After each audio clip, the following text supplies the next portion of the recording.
എന്നും പറഞ്ഞ് മരുന്ന് എഴുതി തന്നപ്പം ഞാൻ ആ മരുന്ന് എടുക്കാതെ, കാരണം ഞാൻ മടുത്തു. ഞാൻ ഈ മരുന്ന് എടുത്തെടുത്ത് മടുത്തു.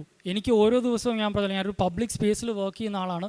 ഞാൻ പറയില്ല, നമ്മൾക്കൊരു ചൊറിച്ചിൽ വന്നാൽ നമ്മുടെ ബേസിക് ഇൻസ്റ്റിങ്ക്റ്റ്, മനുഷ്യൻ്റെ ഇൻസ്റ്റിങ്ക്റ്റ് എന്ന് പറയുന്നത് ചൊറിയാന്നുള്ളത്. എനിക്ക് ചൊറിയാൻ പറ്റത്തില്ല, കാരണം ചൊറിഞ്ഞു കഴിഞ്ഞാൽ ഇത് രോഗം വീണ്ടും വഷളാവുകയാണ്.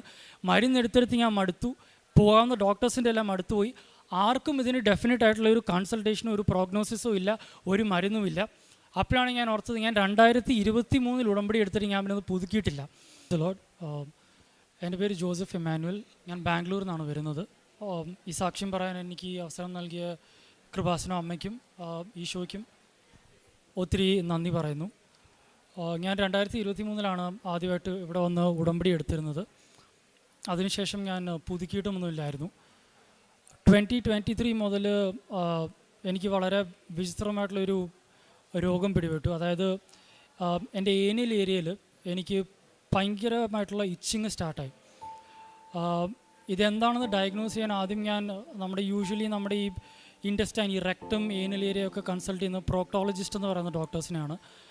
ബാംഗ്ലൂരിലുള്ള പ്രോക്ടോളജിസ്റ്റിനെ കൺസൾട്ട് ചെയ്തപ്പോൾ അദ്ദേഹം ആദ്യം പറഞ്ഞത്, ഉള്ളിൽ ഫിഷർ ഉള്ളതുകൊണ്ട്, അതായത് ഒരു മുറിവ് പോലെ വന്നേക്കുന്നതുകൊണ്ടും അതിനോടനുബന്ധിച്ച് പുറത്ത് ഹെമറോയിഡ്സ്, അതായത് ചെറിയ ചെറിയ മുഴകൾ വന്നേക്കുന്നതിൽ നിന്നും സ്റ്റാർട്ട് ചെയ്തേക്കാണ് ഇച്ചിങ് എന്നും പറഞ്ഞ് അത് ഹീലാവാനുള്ള ക്രീമും ബാക്കിയുള്ള മരുന്നുകളും എനിക്ക് എഴുതി തന്നു. അതൊരു 1-2 മാസത്തെ കോഴ്സായിരുന്നു. ഞാൻ ആ കോഴ്സ് മൊത്തം എടുത്ത് കംപ്ലീറ്റ് ചെയ്തു. അത് നമ്മൾ ഈ മരുന്ന് എടുക്കുമ്പോൾ ചെറിയൊരു റിലീഫ് ഉണ്ടാവുന്നല്ലാതെ വീണ്ടും ഈ ഇച്ചിങ് വീണ്ടും തുടങ്ങി. ഇത് രൂക്ഷമായി കഴിഞ്ഞിട്ട് എനിക്കിത് എന്ത് ചെയ്യണമെന്ന് അറിയത്തില്ല. അടുത്ത പ്രോക്ടോളജിസ്റ്റിനെ, അതിലും കൂടിയ വലിയ ഭയങ്കര ഒരു മൾട്ടി സ്പെഷ്യാലിറ്റി ഹോസ്പിറ്റൽ ചെയിനിലൊരു അറിയപ്പെടുന്ന ഒരു പ്രോക്ടോളജിസ്റ്റിനെ ഞാൻ വീണ്ടും കൺസൾട്ട് ചെയ്തു. അപ്പോൾ അദ്ദേഹം പറയുന്നത് ഇതിന് പ്രത്യേകിച്ച് കാരണമൊന്നുമില്ല. നമ്മുടെ ഈ ഏനിയൽ ഏരിയയിലുള്ള സ്കിന്നെന്ന് പറയുന്നത് വളരെ തിന്നാണ്. നമ്മളതിന് ഭയങ്കരമായിട്ട് ഇറിറ്റേഷൻ കൊടുക്കുക, അതിനെ അഗ്രവേറ്റ് ചെയ്യുകയോ ചെയ്താൽ ആ സ്കിൻ ഇത്രയും തിന്നായതുകൊണ്ട് തന്നെ നമ്മൾ തന്നെ അതിന് ചൊറിഞ്ഞ് ഇറിറ്റേഷൻ ഉണ്ടാക്കി കഴിഞ്ഞാൽ പിന്നെ ആ കണ്ടീഷൻ ഒരിക്കലും തിരിച്ചു പോകത്തില്ല, കാരണം അത് അത്രയും സെൻസിറ്റീവ് ആയിട്ടുള്ള ഏരിയയാണ്. അദ്ദേഹം എനിക്ക് മരുന്നോ ഒന്നും തന്നുമില്ല. പ്രോക്ടോളജിസ്റ്റിനെ കൺസൾട്ട് ചെയ്ത് ഞാൻ മടുത്തു കഴിഞ്ഞപ്പോൾ ഞാൻ പിന്നെ ഡെർമറ്റോളജിസ്റ്റിനെ കൺസൾട്ട് ചെയ്തു. ഡെർമറ്റോളജിസ്റ്റിനെ കൺസൾട്ട് ചെയ്തപ്പോൾ പുള്ളി പറഞ്ഞത് ഇതൊരു അലർജിയിൽ നിന്നുണ്ടാകുന്നതായിരിക്കാം എന്നും പറഞ്ഞ് സ്റ്റെറോയിഡിൻ്റെ ഇഞ്ചക്ഷൻ എടുക്കാൻ പറഞ്ഞു. ഒരു 10,000 രൂപ മുടക്കി ഞാൻ സ്റ്റെറോയിഡിൻ്റെ ഇഞ്ചക്ഷൻ എടുത്തു. 2 ദിവസത്തേക്ക് മാത്രം എനിക്ക് റിലീഫ് ഉണ്ടായി. ഇത് വീണ്ടും തുടങ്ങി. അതിങ്ങനെ കണ്ടിന്യൂ ചെയ്തുകൊണ്ടിരിക്കുകയാണ്. ഇപ്പം എൻ്റെ കയ്യിൽ വേറെ ഓപ്ഷൻസ് ഇല്ലാതായി. പ്രോക്ടോളജിസ്റ്റിനെ കൺസൾട്ട് ചെയ്തു, ഡെർമറ്റോളജിസ്റ്റിനെ കൺസൾട്ട് ചെയ്തു. എനിക്കിതിൽ നിന്ന് ആകെ മനസ്സിലായ ഒരു കാര്യം, ഇതിൻ്റെ ഒരു കോസ് എന്താണെന്ന് ആർക്കും പറയാൻ പറ്റുന്നില്ല. പിന്നെ നമ്മൾ വിചാരിക്കുന്നതല്ല, ഈ ഒരു രോഗം വന്നു കഴിഞ്ഞാൽ നമ്മൾ പരിപൂർണ്ണ നിസ്സഹായതയിലെ അവസ്ഥയായിപ്പോയി. കാരണം നമുക്ക് ഇരിക്കാൻ പറ്റത്തില്ല, നിൽക്കാൻ പറ്റത്തില്ല, കിടക്കാൻ പറ്റത്തില്ല, ചിലപ്പോൾ നമുക്ക് ഫംഗ്ഷൻ പോലും ചെയ്യാൻ പറ്റാതെ വരും. കാരണം അത്രയ്ക്കുള്ള ഇറിറ്റേഷനാണ് ഇത്. കാരണം മനുഷ്യൻ്റെ ഒരു നാച്ചുറൽ ഇൻസ്റ്റിങ്ക്റ്റാണ്, നമുക്ക് ചൊറിച്ചിൽ വന്നാൽ നമ്മുടെ നാച്ചുറൽ ഇൻസ്റ്റിങ്ക്റ്റ് അതിനെ ചൊറിയുക എന്നുള്ളതാണ്. ഈ കേസിൽ നമുക്കത് ചെയ്യാൻ പറ്റത്തില്ല. നമ്മളത് ചെയ്യും തോറും രോഗം കൂടുതൽ വഷളായിക്കൊണ്ടിരിക്കും. പിന്നെ അതിലുപരി ഞാൻ വർക്ക് ചെയ്യുന്ന ഒരു പബ്ലിക് സ്പേസിലാണ്, ഒരു ഭയങ്കര സ്ട്രെസ്സായിട്ടുള്ള ഒരു ജോലിയിൽ ഒരു പബ്ലിക് ഇൻസ്റ്റിറ്റ്യൂഷനിലാണ് ഞാൻ വർക്ക് ചെയ്യുന്നത്. അവരിൽ നിന്ന് ഒന്നും ചെയ്യാൻ പറ്റത്തില്ല, അത്രയ്ക്കും നമ്മൾ നിസ്സഹായാവസ്ഥയിലായിപ്പോവും. ഇതിങ്ങനെ കണ്ടിന്യൂ ചെയ്തുകൊണ്ടിരിക്കുകയാണ്. കഴിഞ്ഞ 2024 ഞാൻ കേരളത്തിലേക്ക് വന്നു എൻ്റെ ജോലിയോടനുബന്ധിച്ച്. ഇവിടെ ഉള്ള വീണ്ടും ഒരു ഡെർമറ്റോളജിസ്റ്റിനെ ഞാൻ കൺസൾട്ട് ചെയ്തപ്പോൾ അവിടെ നിന്നുണ്ടായിരുന്ന ഡയഗ്നോസിസ് ഇത് ഫംഗൽ ഇൻഫെക്ഷനിൽ നിന്നുണ്ടാകുന്നതാണ് എന്ന് പറഞ്ഞ് ഫംഗൽ ഇൻഫെക്ഷൻ്റെ ടാബ്ലറ്റ്സും ക്രീംസും തന്ന് അതിൻ്റെ ഒരു കോഴ്സ് ഞാൻ എടുത്തു. ഒരു കോഴ്സ് എടുത്ത് ഞാൻ കംപ്ലീറ്റ് ചെയ്തു. ഈ കോഴ്സ് എടുക്കുമ്പോൾ നമുക്ക് ചെറിയൊരു ആശ്വാസം കിട്ടും. ആ കോഴ്സ് തീരുമ്പം വീണ്ടും ബാക്ക് ടു സ്ക്വയർ വൺ, വീണ്ടും ഇതേ ഇച്ചിങ്ങും ഇറിറ്റേഷനുമാണ്, ദുസ്സഹനീയമായ ഇച്ചിങ്ങും ഇറിറ്റേഷനാണ്. തിരിച്ച് പുള്ളിയുടെ അടുത്ത് ചെന്നപ്പോൾ വീണ്ടും ഫംഗലിൻ്റെ ടെസ്റ്റ് ചെയ്തപ്പോൾ പറഞ്ഞു ഫംഗൽ ഇൻഫെക്ഷൻ പോയിട്ടുണ്ട്, ഇതൊരു അലർജി ആകാമെന്ന് പറഞ്ഞു. അടുത്ത അലർജിക്കുള്ള മരുന്ന് വന്നു, അതിൻ്റെ ഒരു കോഴ്സ് എടുത്തു. വീണ്ടും കോഴ്സ് എടുക്കുന്ന സമയത്ത് നമുക്ക് ചെറിയൊരാശ്വാസം. കോഴ്സ് തീരുമ്പോൾ മുതൽ ബാക്ക് ടു സ്ക്വയർ വൺ, വീണ്ടും ഇതേ ഇറിറ്റേഷൻ. തിരിച്ചു വന്നപ്പോൾ അദ്ദേഹം പറഞ്ഞു ഫംഗൽ വീണ്ടും വന്നിട്ടുണ്ടെന്ന് പറഞ്ഞു. അടുത്ത ഫംഗലിൻ്റെ സെറ്റ് മരുന്ന് വന്നു, അതിൻ്റെ സെറ്റ് ഞാൻ എടുത്ത് തീർത്തു. ആ സെറ്റ് എടുത്ത് തീരുമ്പം ഇത് തിരിച്ച് വീണ്ടും ഇങ്ങനെ തുടങ്ങുന്നു. വീണ്ടും അദ്ദേഹത്തിനടുത്ത്, ഇത് കേരളത്തിലുള്ളൊരു വളരെ അറിയപ്പെടുന്ന ഒരു ഹോസ്പിറ്റലിലെ ഏറ്റവും അറിയപ്പെടുന്ന ഒരു ഡെർമറ്റോളജിസ്റ്റാണ്. വീണ്ടും തിരിച്ച് അദ്ദേഹത്തിനടുത്ത് ചെല്ലുമ്പോൾ അദ്ദേഹം പറഞ്ഞു ഫംഗൽ മാറിയിട്ടുണ്ട്, വീണ്ടും അലർജിയാണെന്ന് പറഞ്ഞ് അലർജിയുള്ള അടുത്ത മരുന്ന് എനിക്ക് പ്രിസ്ക്രൈബ് ചെയ്തു. ഇപ്പം ഞാൻ ഈ സീരീസ് ഇവിടെ പറയാൻ കാരണം, ഇതിവിടെ വരുന്ന വലിയ വലിയ രോഗങ്ങൾ വെച്ച് നോക്കുമ്പോൾ പലർക്കും കേൾക്കുമ്പോൾ ഇതൊരു ചെറിയ രോഗമായിട്ട് തോന്നാം. അതുകൊണ്ടാണ് ഞാൻ ഈ ഫുൾ സീരീസ് പറയുന്നത്. അവസാനം വീണ്ടും എനിക്ക് അലർജിയാണെന്ന് പറഞ്ഞ് മരുന്ന് എഴുതി തന്നപ്പം ഞാൻ ആ മരുന്ന് എടുക്കാതെ, കാരണം ഞാൻ മടുത്തു. ഞാൻ ഈ മരുന്നെടുത്തെടുത്ത് മടുത്തു. എനിക്ക് ഓരോ ദിവസവും ഞാൻ പറഞ്ഞില്ല, ഞാനൊരു പബ്ലിക് സ്പേസിൽ വർക്ക് ചെയ്യുന്ന ആളാണ്. ഞാൻ പറയില്ല, നമ്മൾക്കൊരു ചൊറിച്ചിൽ വന്നാൽ നമ്മുടെ ബേസിക് ഇൻസ്റ്റിങ്ക്റ്റ്, മനുഷ്യൻ്റെ ഇൻസ്റ്റിങ്ക്റ്റ് എന്ന് പറയുന്നത് ചൊറിയാന്നുള്ളത്. എനിക്ക് ചൊറിയാൻ പറ്റത്തില്ല. കാരണം ചൊറിഞ്ഞു കഴിഞ്ഞാൽ ഇത് രോഗം വീണ്ടും വഷളാവുകയാണ്. മരുന്നെടുത്തെടുത്ത് ഞാൻ മടുത്തു. പോകാവുന്ന ഡോക്ടേഴ്സിൻ്റെ എല്ലാം മടുത്തുപോയി. ആർക്കും ഇതിന് ഡെഫിനറ്റ് ആയിട്ടുള്ള ഒരു കൺസൾട്ടേഷനോ ഒരു പ്രോഗ്നോസിസോ ഇല്ല, ഒരു മരുന്നുമില്ല. അപ്പോഴാണ് ഞാൻ ഓർത്തത്, ഞാൻ 2023 ഉടമ്പടി എടുത്തിട്ട് ഞാൻ പിന്നെ പുതുക്കിയിട്ടില്ല. ഞാനപ്പം വീണ്ടും മാർച്ച് മാസത്തിൽ ഇവിടെ വന്ന് ഉടമ്പടി ഞാൻ പുതുക്കിയിട്ട് ആദ്യത്തെ പ്രാവശ്യം എടുത്ത് എനിക്ക് ഉടമ്പടി എന്താണെന്നൊന്നും അറിയാൻ മേലാത്തതുകൊണ്ട് പത്രങ്ങൾ ചുമ്മാ അവിടെ എവിടെയും കൊണ്ട് കൊടുക്കുകയും ഉടമ്പടി തൈലം ഞാൻ തുറന്ന് പൊട്ടിച്ച് ഉപയോഗിച്ചിട്ട് പോലുമില്ല. ഇപ്രാവശ്യം ഉടമ്പടി പുതുക്കി കഴിഞ്ഞപ്പോൾ ഞാൻ കൃത്യമായിട്ട് രാവിലത്തെ നമ്മുടെ ഉടമ്പടി പ്രാർത്ഥന അറ്റൻഡ് ചെയ്യാൻ തുടങ്ങി. രാവിലെയും വൈകിട്ടും ഉടമ്പടി തൈലം തേച്ച് പ്രാർത്ഥിക്കാനും തുടങ്ങി. പ്രേക്ഷിത പ്രവർത്തനങ്ങളും എല്ലാം കൃത്യമായിട്ട് ഞാൻ ഏറ്റെടുത്ത് ചെയ്യാൻ തുടങ്ങി. അതായത് ഞാൻ ബാംഗ്ലൂർ ആയതുകൊണ്ട് തന്നെ പത്രം കൊണ്ടുപോയി ചുമ്മാ ആർക്കും കൊടുക്കുകയല്ല. അവിടുത്തെ പള്ളികൾ, ഷ്രൈൻസിൽ പോകുമ്പോഴും ജനറൽ ഹോസ്പിറ്റൽസിൽ പോകുമ്പോഴും അവിടെ മലയാളികളില്ല, കന്നഡികളെ കണ്ടുപിടിച്ച് കന്നഡയിൽ പറഞ്ഞു കൊടുത്തും നോൺ ക്രിസ്ത്യൻസിനെയും കണ്ടും ഞാൻ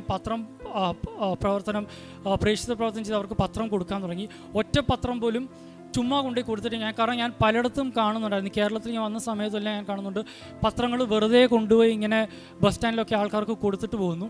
എൻ്റെ ഒരു ഇതായിട്ട് ഞാൻ മാധവനോട് പറഞ്ഞു, ഞാൻ പ്രത്യേകിച്ച് കൃപാസനം എന്താണെന്നൊന്നും അറിയാത്ത ആൾക്കാർക്കാണ് നമ്മളിത് കൊടുക്കുന്നത്. അപ്പം ഞാൻ ഈ പത്രം കൊടുക്കാൻ ചെല്ലുന്നിടത്ത് ഞാൻ കാണുന്നുണ്ട്, നോൺ മലയാളീസിന് ഇംഗ്ലീഷിലും കന്നഡയിലുള്ള പത്രങ്ങൾ ആൾക്കാർ വെറുതെ കൊണ്ട് കൊടുത്തേച്ച് പോവുകയാണ്. അവരത് മേടിച്ചേച്ച് പലരും ചിലപ്പോൾ ഇട്ടേച്ച് പോവും, ഇല്ല എന്താണെന്ന് പോലും അറിയാതെ ഇത് കൊണ്ടുപോകും. ഞാനപ്പോൾ അതിന് പകരം എന്നെക്കൊണ്ടാവുന്ന രീതിയിൽ ഞാൻ ചെയ്തതെന്ന് വെച്ചാൽ, ഇത് എവിടെ നിന്നുള്ള പത്രമാണെന്നും ഈ ഷ്രൈനിൻ്റെ പ്രത്യേകത എന്താണെന്നും പറഞ്ഞു കൊടുത്തു. പിന്നെ അതിൻ്റെ പുറകിൽ നമുക്ക് ലൈറ്റ് കാൻഡിൽ പ്രയറിൻ്റെ QR കോഡുണ്ട്. ആ QR കോഡ് എന്തിനു വേണ്ടിയാണെന്ന് കൃത്യമായിട്ട് ഞാൻ ആൾക്കാർക്ക് പറഞ്ഞു കൊടുത്തു. അതിനോടൊപ്പം തന്നെ എനിക്കിപ്പോൾ അവിടെ കാരുണ്യപ്രവർത്തനം ചെയ്യാൻ അവിടെ ഒന്നും അതിനുള്ള സൗകര്യങ്ങളൊന്നും ഇല്ല. ഞാൻ സിറ്റിയിൽ താമസിക്കുന്നതുകൊണ്ട് എനിക്കിപ്പോൾ അങ്ങനെ ഓഫ് കോഴ്സ് ഈ പാവപ്പെട്ട പിച്ചക്കാർക്ക് ആംസ് കൊടുക്കുവാനും അവർക്ക് ഭക്ഷണം കൊടുക്കുവാനും എന്നെക്കൊണ്ടാവുന്ന രീതിയിൽ ഞാൻ ചെയ്യും. ബാംഗ്ലൂരെ ട്രാഫിക്കിൽ ഞാനിങ്ങനെ സ്കൂട്ടർ ഓടിച്ച് പോകുമ്പോൾ പറ്റാവുന്ന രീതിയിൽ നിർത്തിയിട്ട് അതിൻ്റെ ഇടയിലാണെങ്കിലും എൻ്റെ കയ്യിലുള്ളത് ഞാൻ അവർക്ക് കൊടുക്കുമായിരുന്നു. പക്ഷേ അതുകൊണ്ട് ചെയ്യുന്നതുകൊണ്ട് എനിക്ക് അതിനും എന്തെങ്കിലും ശരിക്കുള്ളൊരു കാര്യം ചെയ്യണമെന്ന് ആഗ്രഹമുള്ളതുകൊണ്ട് ബാംഗ്ലൂർ എനിക്ക് സൗകര്യമില്ലാഞ്ഞിട്ട് ഞാൻ അവിടുന്ന് ട്രാവൽ ചെയ്ത് ഇവിടെ വന്ന് കേരളത്തിലൊരു മെൻ്റലി ചാലഞ്ച്ഡ് സ്പെഷ്യലി ഏബിൾഡ് ആയിട്ടുള്ള മക്കളെ നോക്കുന്ന ഒരു ഹൗസിൽ ലീവ് എടുത്ത് വന്ന് 3-4 ദിവസം ഞാൻ അവരെ ശുശ്രൂഷിച്ചിട്ടുണ്ട്. അവസരങ്ങൾ കിട്ടുമ്പോഴെല്ലാം ഞാൻ അവിടെ വന്ന് വേറെ ഒന്നിനും ഞാൻ പോകത്തില്ല, എൻ്റെ ബന്ധുക്കളുടെ വീട്ടിൽ പോലും ഞാൻ പോകത്തില്ല. ഞാൻ ബാഗ് അവിടെ വെക്കും, നേരെ ആ മക്കളെ ശുശ്രൂഷിക്കാൻ പോകും. ഇതെല്ലാം ദൈവമായിട്ട് എനിക്ക് ഒരുക്കി തന്ന അവസരങ്ങളാണ്. എനിക്കറിയാൻ മേലാത്ത സ്ഥലങ്ങൾ കണ്ടുപിടിച്ച് ദൈവം എൻ്റെ മുമ്പിൽ കൊണ്ട് തന്നാണ്. അവിടെ പോകുമ്പോൾ സത്യം പറഞ്ഞാൽ കരച്ചിൽ വരും. കാരണം നമ്മളൊക്കെ എത്ര ഭാഗ്യം ചെയ്യണം, അവിടെ ചെല്ലുമ്പോഴാണ് നമ്മൾ മനസ്സിലാക്കുന്നത് അവർ ജീവിക്കുകയാണെന്ന് പോലും അറിയാത്ത അവസ്ഥയിലാണ് ഈ മക്കൾ കിടക്കുന്നത്. ഞാനിങ്ങനെ ബാംഗ്ലൂർ ജീവിച്ച് വേറൊരു രീതിയിലാണ് ലൈഫ് മൊത്തമായിട്ടും പൊയ്ക്കൊണ്ടിരുന്നിരുന്നത്. ഇവിടെ വന്ന് ഈ മക്കളെയൊക്കെ കണ്ടു കഴിയുമ്പോൾ നമുക്ക് മനസ്സിലാവും നമ്മളൊക്കെ എത്ര ഭാഗ്യം ചെയ്തവരാണെന്ന്. ഇപ്പം അവർക്ക് അവരുടെ വാഷ്റൂമിൽ പോകാൻ പോലും അവർക്ക് പറ്റത്തില്ല. അപ്പം നമ്മളത് ക്ലീൻ ചെയ്ത് അവരെ കൊണ്ടുപോയി അതിന് കിടത്തി അവരെ സഹായിച്ചു. അങ്ങനെയെല്ലാം ചെയ്ത് ദൈവം ഇങ്ങനെ ഓരോന്നിലൂടെ എന്നെ കൊണ്ടുപോകുന്നുണ്ട്. പക്ഷെ അപ്പോഴും എൻ്റെ അലർജിക്ക് ഒരു കുറവുമില്ല. ഇത് കൂടുതൽ രൂക്ഷമായിട്ട് വരും. അപ്പോൾ ഞാൻ എന്നും സാക്ഷ്യങ്ങൾ കാണുമ്പോഴെല്ലാം ഞാൻ മാതാവിനോട് ചോദിക്കാറുണ്ട്, ഉടമ്പടി തൈലം ഒരിക്കൽ ഒന്ന് പെരട്ടിയാൽ പോലും വിശ്വാസം ഇല്ലാത്തവരും പെരട്ടിയിട്ട് സൗഖ്യം ലഭിച്ച പല സാക്ഷ്യങ്ങളും ഞാൻ കാണുന്നുണ്ട്. അപ്പോൾ എൻ്റെ ഹൃദയം ഹാർട്ട് ബ്രോക്കൻ, എൻ്റെ ഹൃദയം പലപ്പോഴും ഇടിഞ്ഞു പോകാറുണ്ട്. പക്ഷേ എങ്കിലും ഞാൻ ഉടമ്പടി പ്രാർത്ഥനയിൽ ഞാൻ പങ്കെടുക്കുമായിരുന്നു. പ്രേക്ഷിത പ്രവർത്തനം ഞാൻ അവസാനത്തെ പത്രം കൊടുത്തു തീരുന്നിടം വരെ ഞാൻ വിശ്വസ്തരോട് തന്നെ അത് ചെയ്തു. ഉടമ്പടി തൈലവും തേച്ച് പ്രാർത്ഥിച്ചു. അവസാനം എൻ്റെ ഉടമ്പടി തീർന്നു കഴിഞ്ഞപ്പോഴും എനിക്ക് സൗഖ്യം കിട്ടില്ലെന്ന് തോന്നിയപ്പോഴും ഞാൻ ഹൃദയം പൊട്ടി ഇവിടെ വന്ന് ഞാൻ റെവറൻഡ് ജോസഫ് അച്ഛനെ കണ്ടു പ്രാർത്ഥിച്ചു. ജോസഫ് അച്ഛൻ പ്രാർത്ഥിച്ചിട്ട് സാഹിത്യതൈലം എൻ്റെ വിരലിൽ പുരട്ടിയിട്ട് എവിടെയാണോ എഫക്റ്റഡ് ആയിട്ടുള്ള അവിടെ കൊണ്ടുപോയി പെരട്ടാൻ പറഞ്ഞു. അത് പെരട്ടി അന്ന് മുതൽ എനിക്ക് പിന്നെ ഇച്ചിങ് ഉണ്ടായിട്ടില്ല. അതിൽ ഇച്ചിങ് ഉണ്ടായിട്ടില്ല, പരിപൂർണ്ണ സൗഖ്യമായി എന്ന് ഇപ്പോഴാണ് എനിക്ക് വിശ്വാസം വന്നത്. കാരണം അതിലൊരു വേറൊരു ക്യാച്ചും കൂടെ ഉണ്ട്. തിരിച്ച് ചെന്നപ്പോൾ മുതൽ എനിക്കിങ്ങനെ ഈ എക്സ്ട്രീം ആയിട്ടുള്ള ഇച്ചിങ് എനിക്കില്ലാതായി. കാരണം പണ്ട് ഇച്ചിങ് എന്ന് പറഞ്ഞാൽ നമ്മളിങ്ങനെ പൊളയുവാണ്, നമുക്ക് ഞാൻ പറഞ്ഞാൽ ഇരിക്കാൻ പറ്റത്തില്ല, നിൽക്കാൻ പറ്റത്തില്ല, കിടക്കാൻ പറ്റത്തില്ല, എന്തും.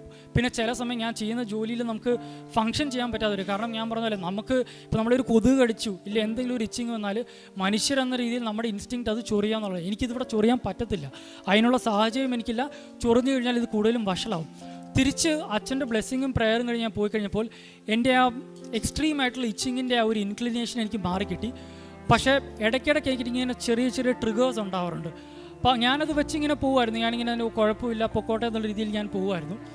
അപ്പം ഞാനിതൊരിക്കലും സാക്ഷ്യപ്പെടുത്തണമെന്ന് ഞാൻ വിചാരിച്ചല്ല, ഞാൻ സാക്ഷ്യപ്പെടുത്താൻ തിരിച്ചു വരുമെന്നും ഞാൻ വിചാരിച്ചിരുന്നില്ല. ഈ ഒരു സാക്ഷ്യവും. രണ്ടാമത്തെ ഒരു പ്രശ്നം, ഞങ്ങൾ ബാംഗ്ലൂർ താമസിക്കുമ്പോൾ നാട്ടിൽ ഞങ്ങൾക്ക് ഒരു 10-15 വർഷം മുമ്പ് പണിത ഒരു വീടുണ്ട്.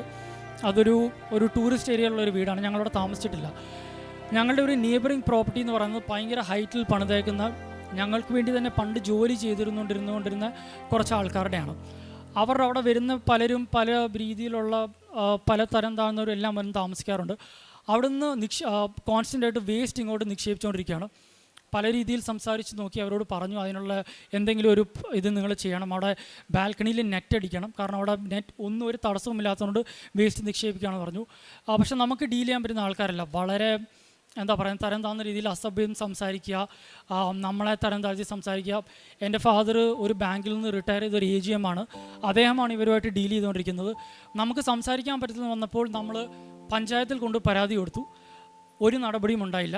അപ്പം ഇവരൊന്നും ചെയ്തില്ലെന്ന് കണ്ടപ്പോൾ ഞങ്ങൾ ഈ പ്രോപ്പർട്ടി മറച്ചടയ്ക്കാൻ വേണ്ടി തന്നെ ഒരു 1.5 ലക്ഷം രൂപ മുടക്കി നമ്മൾ സാധനം ഇറക്കി ഒരു ഷീറ്റ് പോലെ അടയ്ക്കാൻ വേണ്ടി. ഇവരത് പഞ്ചായത്തിൽ കൊണ്ട് പരാതി കൊടുക്കുകയും ഇവർക്ക് അവിടെ ഇവിടെയും പിടിപാടുള്ളതുകൊണ്ടും ഞങ്ങൾ അടയ്ക്കാൻ പോയ അതിനെതിരെ ഞങ്ങൾക്ക് സ്റ്റോപ്പ് മെമ്മോ വരികയും ഞങ്ങൾക്കൊന്നും ചെയ്യാൻ പറ്റാത്ത അവസ്ഥയിലേക്ക് കാര്യങ്ങൾ എത്തി നിൽക്കുകയും ചെയ്തു. അപ്പോൾ ഞങ്ങൾ പറഞ്ഞു, നോക്കി അന്ന് അത് പറ്റുന്നില്ല, ഇതിന് ലീഗലായിട്ട് പ്രൊസീഡ് ചെയ്യാൻ ഓർത്ത് അതിനെതിരെ നിയമങ്ങൾ പ്രൂഫ് എവിഡൻസ് ചെയ്യാതിരാൻ വേണ്ടി ഞങ്ങളവിടെ ക്യാമറ സ്ഥാപിച്ചപ്പോൾ ഇവർ വീണ്ടും പരാതി കൊടുത്തു, പ്രൈവസി ഇൻവേഷൻ ആണെന്ന് പറഞ്ഞ് അതിനെതിരെയും തടസ്സങ്ങൾ സൃഷ്ടിച്ചു. ആ കംപ്ലയിൻറ്റ് കൊടുത്തപ്പോൾ ലീഗൽ അതോറിറ്റീസ് ഞങ്ങളുടെ പ്രോപ്പർട്ടിയിൽ വരികയും എൻ്റെ അപ്പനെ വിളിച്ചിറങ്ങിയിട്ട് പറയുമ്പോൾ ചെയ്തു, നിങ്ങൾക്കെതിരെ ക്രിമിനൽ കേസ് ഫയൽ ചെയ്ത് നിങ്ങളെ അകത്താക്കുമെന്നുള്ള രീതിയിൽ ഞങ്ങൾക്കെതിരെ സംസാരിച്ചു. ഇതെല്ലാം സംഭവിക്കുമ്പോഴും ഞാൻ ബാംഗ്ലൂരും അപ്പൻ ഇവിടെ ഒറ്റയ്ക്കാണ്. അപ്പം അന്ന് എൻ്റെ ഉടമ്പടി തീരുവാൻ 2 ആഴ്ചയും കൂടെ ഉള്ളൂ. ഞാനപ്പം ഇത് കേട്ട് കഴിഞ്ഞപ്പം പെന്തക്കുസ്ത ദിവസമാണ് സംഭവിക്കുന്നത്. പെന്തക്കുസ്ത ദിവസം പള്ളിയിൽ പോയിട്ട് തിരിച്ചു വന്ന അപ്പനെതിരെയാണ് കേസ് എടുക്കുമെന്നും പറഞ്ഞ് ലീഗൽ അതോറിറ്റീസ് അവിടെ വന്നിരിക്കുന്നത്. ഞാനപ്പോൾ ഉടമ്പടി കാശ് രൂപ എൻ്റെ കയ്യിലെടുത്ത് പിടിച്ചിട്ട് മുട്ട നിന്നുകൊണ്ട് ഞാൻ മാതാവിനോട് പറഞ്ഞു, ഉടമ്പടി എടുത്തിട്ട് ഇതുവരെ എനിക്കുള്ള ഒരു മാനിഫെസ്റ്റേഷൻ എനിക്ക് ഇതുവരെ ഉണ്ടായിട്ടില്ല, പക്ഷേ ഇപ്രാവശ്യം മാതാവ് ഞങ്ങളെ സഹായിക്കണം. അമ്മ സഞ്ചാരി മാതാവാണെന്ന് എനിക്ക് ഉറച്ച വിശ്വാസമുണ്ട്.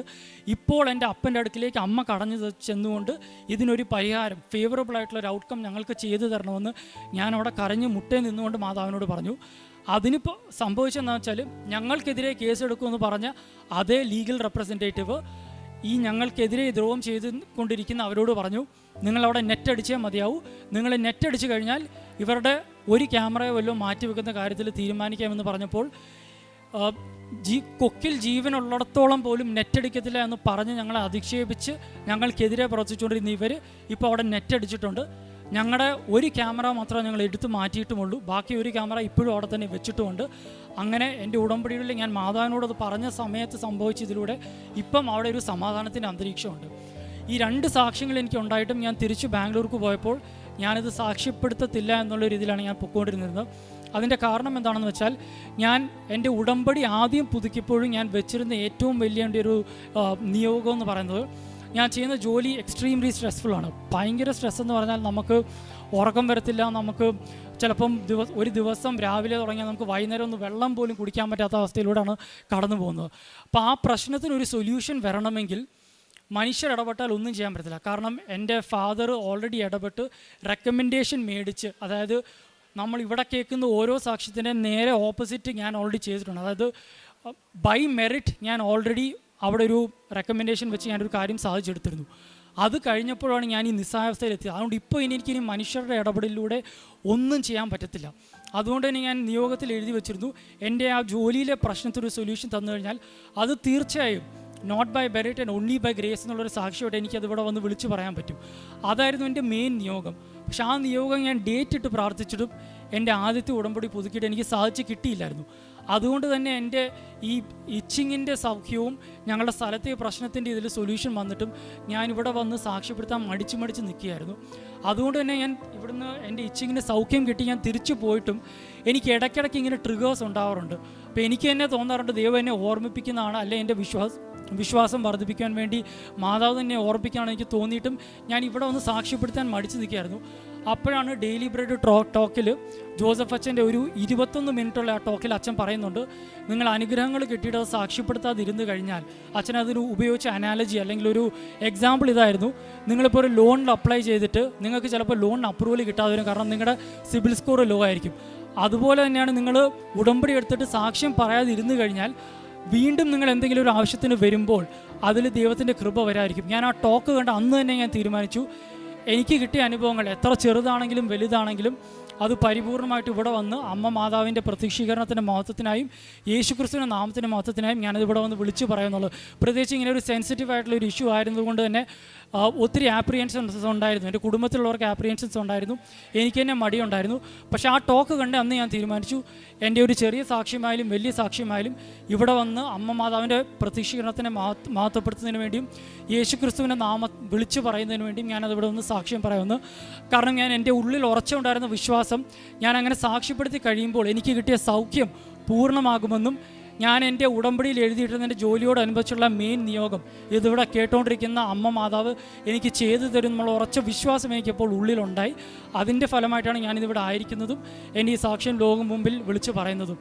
ഈ സാക്ഷ്യങ്ങൾ എനിക്ക് ഈ അത്ഭുതങ്ങളുടെ ജീവിതത്തിൽ പ്രവർത്തിച്ച സഞ്ചാരി മാതാവ് കൃപാസനം അമ്മയ്ക്കും എൻ്റെ രക്ഷകനായ യേശു ക്രിസ്തുവിനും എൻ്റെ ഹൃദയത്തിൻ്റെ ഉള്ളിൽ നിന്ന് നന്ദി പറയുന്നു. Praise the Lord.